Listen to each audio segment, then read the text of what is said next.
কুরবান শব্দের অর্থ হচ্ছে নৈকট্য অর্জন করা। কুরবান শব্দের অর্থ হচ্ছে কাছাকাছি যাওয়া।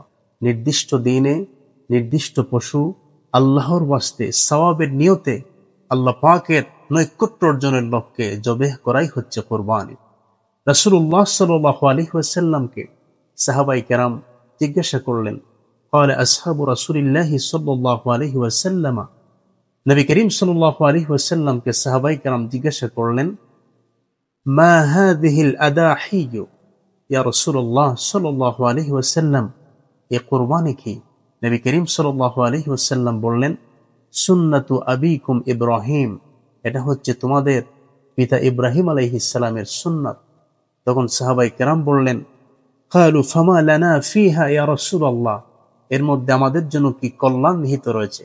রাসূলুল্লাহ সাল্লাল্লাহু আলাইহি ওয়াসাল্লাম বললেন, এই পশুর প্রত্যেকটি পশমের বিনিময়ে একটি করে নেকি রয়েছে। সুবহানাল্লাহ।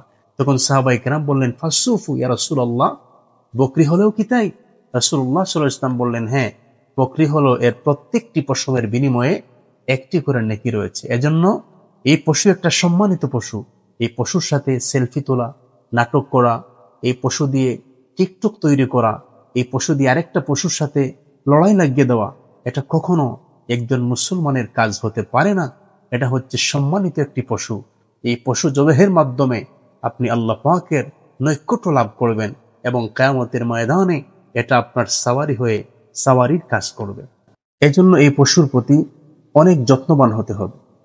পশুকে যখন আপনারা জবেহ করবেন তখন কুরবানির পশুকে পানি পান করাবেন এবং কুরবানির পশুর সামনে ছুরি ধার দেবেন না।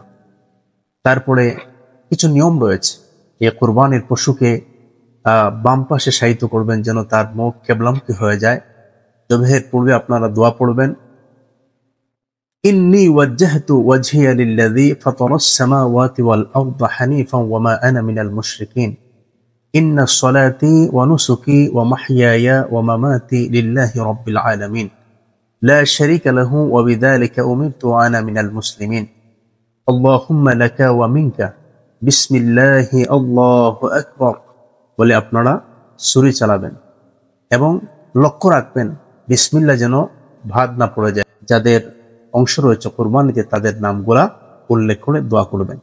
সুপ্রিয় দর্শক, তারপরে আমরা যেটা লক্ষ্য করি সেটা হলো অনেক সময় কুরবানির পশু ঠান্ডা হওয়ার পূর্বে, জবেহ করার পর ঠান্ডা হওয়ার পূর্বে পশুকে আমরা বিভিন্নভাবে কষ্ট দিয়ে থাকি।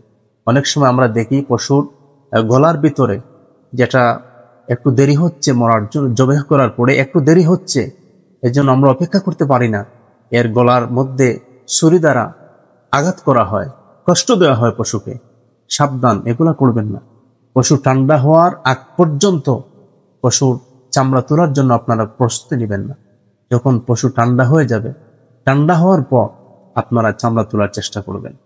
তারপরে আরেকটি বিষয় সেটা হলো যে কোরবানির গোশত বন্টন পদ্ধতি। আপনারা কিরকম গোশত বন্টন করবেন অনেকেই জিজ্ঞাসা করেছেন আমাদেরকে। কোরবানির গোশত বন্টনের মুস্তাহাব যে পদ্ধতি সেটা হচ্ছে উত্তম যে পদ্ধতি, কোরবানির গোশতকে 3 ভাগে ভাগ করবেন। আপনার যে ভাগ রয়েছে ওই ভাগকে 3 ভাগে ভাগ করবেন। এক ভাগ ফকিরদের জন্য, মিসকিনদের জন্য, আরেক ভাগ নিজের আত্মীয় স্বজনদের জন্য, আরেকটি ভাগ নিজের জন্য রেখে দিবেন।